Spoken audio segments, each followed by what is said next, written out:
Hola, ¿qué tal? Te saluda nuevamente Sandra.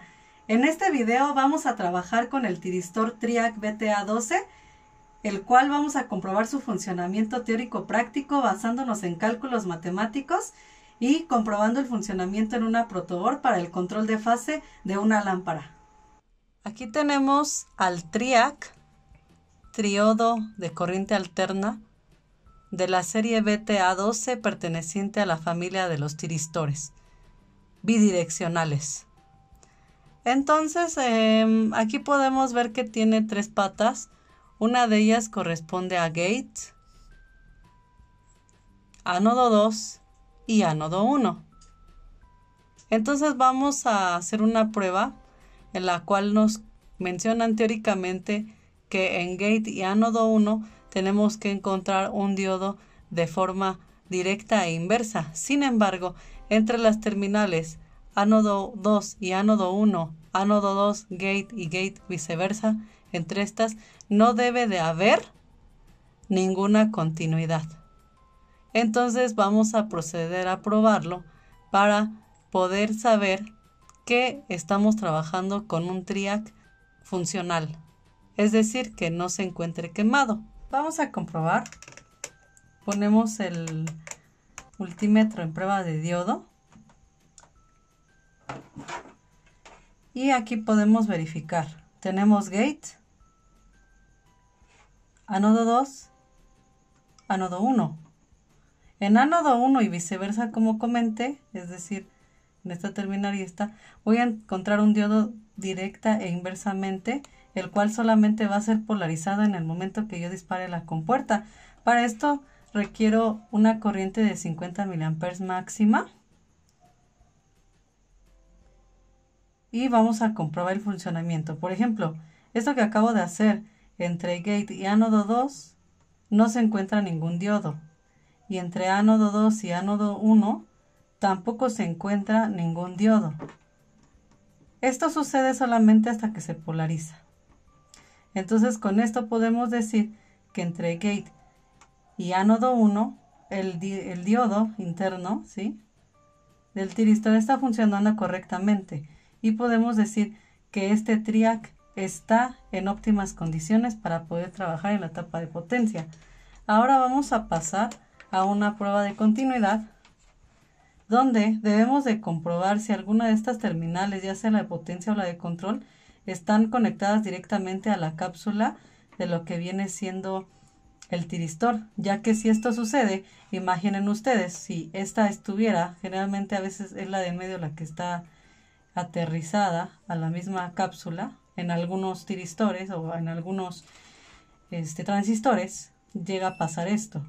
Entonces esta está completamente aislada. Eso quiere decir que en el momento que yo energice, ¿sí?, y toque, no voy a correr ningún riesgo de electrocutarme, ¿vale? Entonces con esto podemos decir que este TRIAC está listo para ser utilizado. Bien, aquí tenemos el TRIAC conectado ya, donde podemos ver sus tres terminales correspondientes, la cual va a ser ánodo 1, ánodo 2 y gate. Entonces, aquí la que vamos a tratar de ponerle un poco más de atención es a gate, que viene siendo la puerta de disparo. Es decir, para que circule una corriente entre las terminales de potencia ánodo 1 y ánodo 2, necesitamos un voltaje y corriente de disparo en puerta. Si no tenemos esto, va a ser imposible que, aunque yo conectando, ¿sí?, mi carga y estando alimentada, pues simplemente no se va a disparar o no va a conmutar y no se va a visualizar que se active o desactive la carga, en este caso este foco. Entonces vamos a analizar la puerta. En la hoja de datos del fabricante nos dice que requerimos de una corriente y un voltaje necesario en puerta para poder ser disparado el tiristor, el cual nos menciona una parte, ¿sí?, en la hoja de datos que se llama IGT. Eso significa Current Gate Trigger, ¿vale? En español podríamos decir que es el disparo de corriente en puerta. Y ese va a ser igual a 50 miliamperios como máximo. Entonces, vamos también a tener VGT, que es Voltage Gate Trigger, el cual significa disparo de voltaje en puerta. Entonces, este parámetro corresponde a los 1.3 voltios, ¿vale?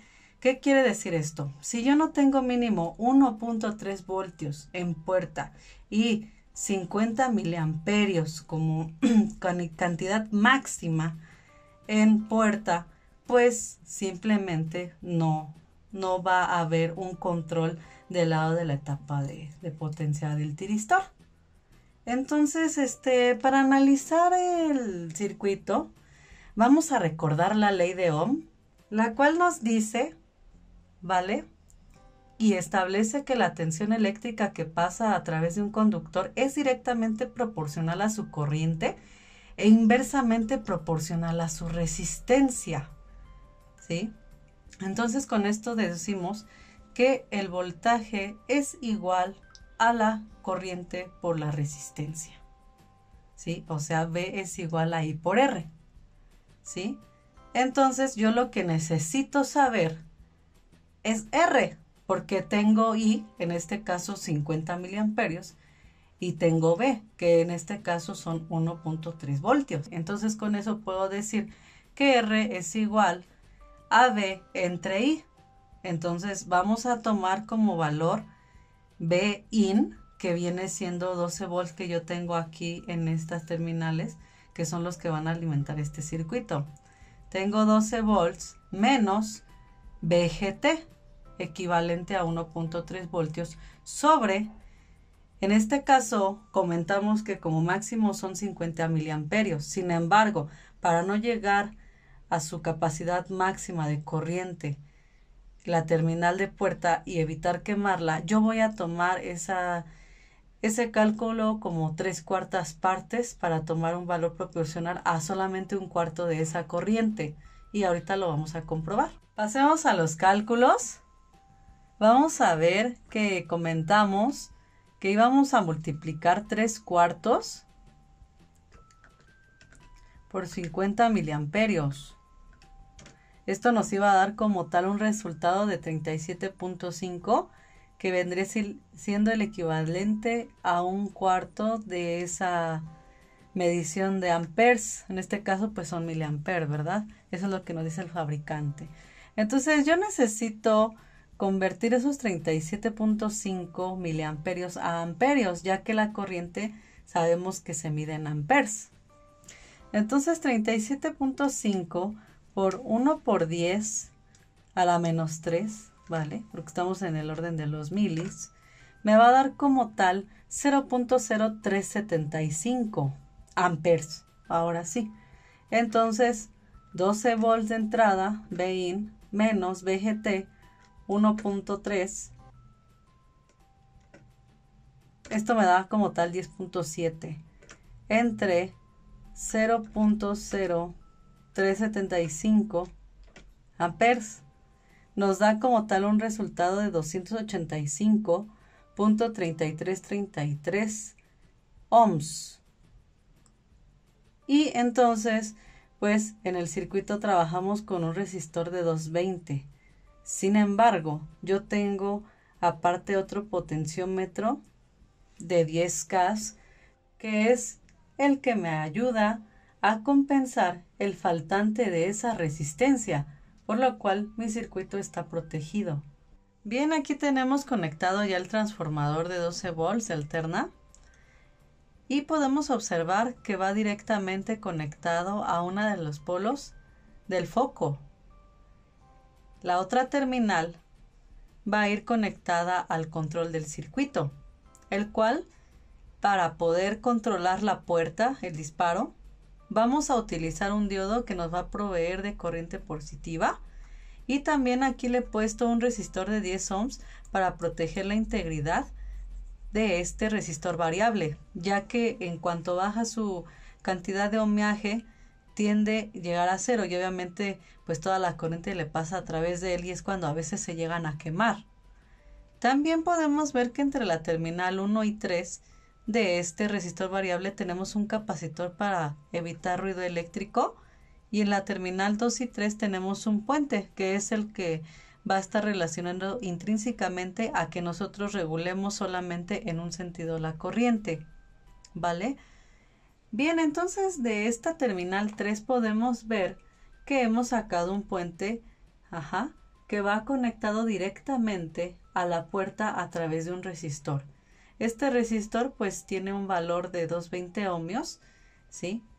Y con este otro resistor variable yo compenso el cálculo que hicimos hace unos momentos, del cual pues va a estar protegido completamente el circuito. Y también podemos analizar que a mayor resistencia, que realmente no requiere la puerta por las especificaciones que yo tengo de alimentación, pues ¿qué pasaría? Simplemente no conmutaría, o sea, no activaría la puerta y las terminales de control no conmutarían.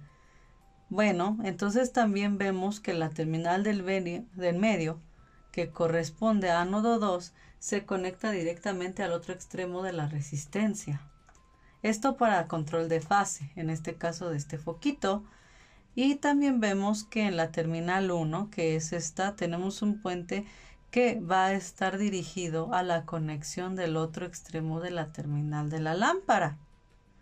Básicamente esto es el control que tenemos. Este es el armado y funcionamiento del circuito. Aquí también podemos ver que tenemos un capacitor, el cual va a estar aterrizado a una fase, y del otro lado a la terminal de el foco para que fluya la corriente.